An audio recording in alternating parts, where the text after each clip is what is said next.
Look, today's cabinet meeting, I want to give a brief progress report as to where I think we are in the job you're doing in the first 6 months. First, the pandemic. I know folks are watching the number of cases rising again and wondering, quite frankly, what it means to them.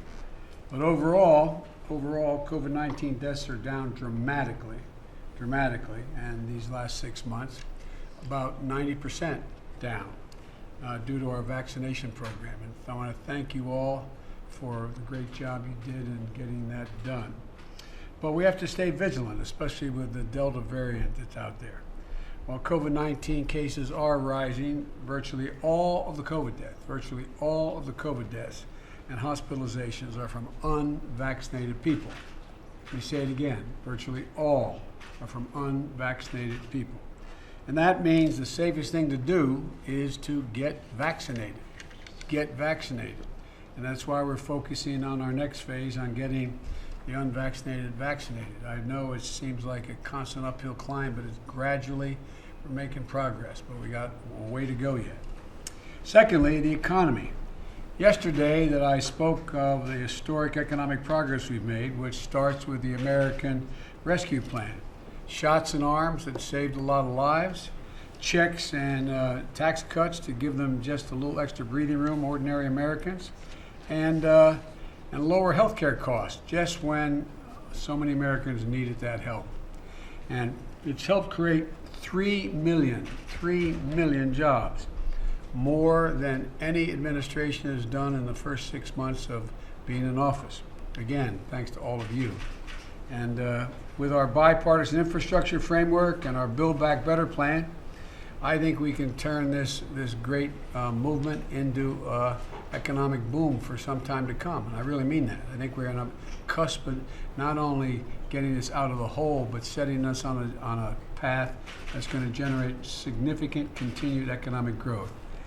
And the American people are overwhelmingly supportive of our plans. That's the part that a lot of our friends on the other team kind of miss. The polling data shows that they strongly support our efforts for infrastructure. I think they're a little tired of infrastructure week for 4 years in a row. I think we're on the verge of me being able to get something really done. Rebuilding roads and bridges, replacing lead water pipes, delivering high-speed internet to every American, rural and inner city, and taking on the climate crisis with American jobs. And they want us to build back better. They don't know the name necessarily, but they know that they support universal pre-K and 2 years of community college, paid leave, and child care, which is essentially a significant tax cut for working class families, and allowing Medicare to negotiate lower drug costs, which will significantly reduce drug prices across the board for people. And they support asking the wealthiest 1% of Americans and corporate America not to pay more than they should, just begin to pay their fair share. Just step up a little bit.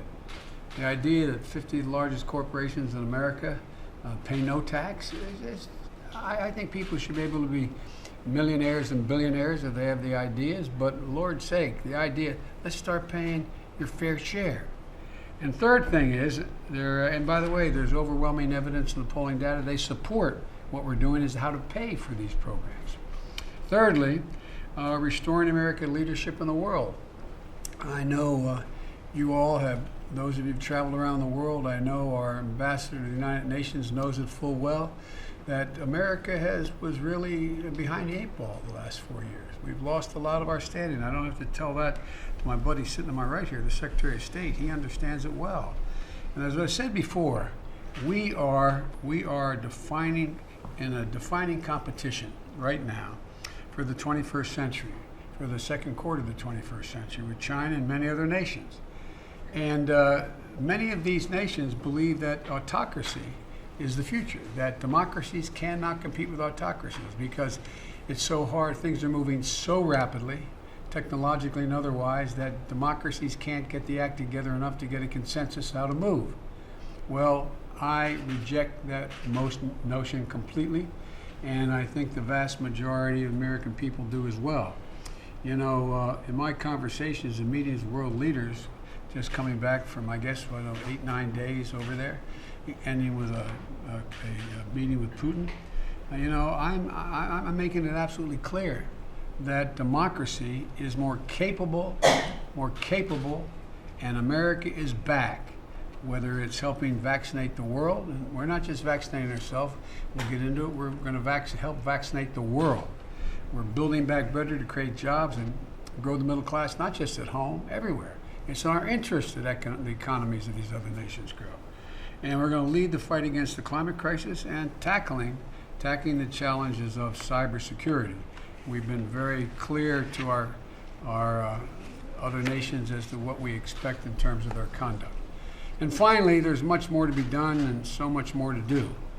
Tackling voting rights, which is an existential threat to democracy right now. The things that are being asked are just beyond the pale. And the Vice President has been working hard on this issue and going to continue to. We all are, but there's much more to do.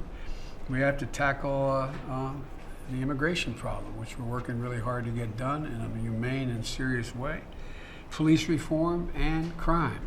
And the bottom line is we're delivering on our promises. We have to deliver on all the promises we've made, because I think we're in a situation where the vast majority of the public agrees with the essence of what we're trying to do. And so I just think that we're showing there's nothing that America is unable to do when we do it together. And so, I think it's time for us to stop now so we can get started with our meeting. So, you ready, folks, to go to work? Yeah.